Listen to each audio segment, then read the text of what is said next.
கும்ப ராசி அன்பர்களுக்கு குரு பகவான் 6ஆம் இடத்தில் சகட குருவாக இயங்க போகிறார். யாரெல்லாம் கும்ப ராசியில அரசாங்க வேலையில இருக்கீங்களோ அவர்கள் அனைவரும் உயர்ந்த பதவிக்கு போகக்கூடிய ஒரு சூழ்நிலை உண்டாகும். கட்டாயம் உண்டு. போஸ்டிங்காக வெயிட் பண்றீங்கன்னா அவரு காலிம்பல் அடிச்சு கொடுக்க போறாரு. யாரு? குரு பகவான். காலிம்பல்ல அமுக்குறாரு, உங்க கையில கொடுக்காரு, நீங்க போஸ்டிங்க வாங்க. இது ரியலா நடக்கும். நான் ரியலா வேலை பார்க்குறேன், ஆனா என் வேலையை எப்ப பார்த்தாலும் குறை சொல்லிட்டே இருக்காங்க அப்படிங்கிற வார்த்தையை உபயோகப்படுத்துற கும்பராசி நேர்களாக நீங்க இருக்கீங்கன்னா உறுதியாக குருவோடைய மாற்றம் உங்களுடைய வாழ்க்கையில வேலையில மிகப்பெரிய முன்னேற்றத்தை கொடுக்கும்.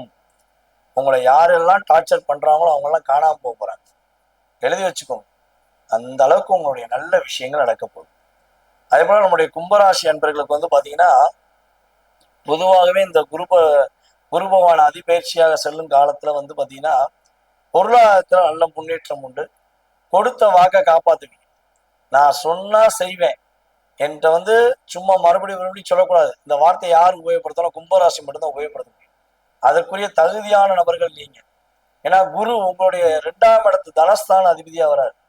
குருன்னா என்னது? சொன்ன மாதிரி இருக்கணும் அப்படின்னு எதிர்பார்ப்பாரு. அதே மாதிரிதான் நீங்களும் நடந்துக்கிறீங்க.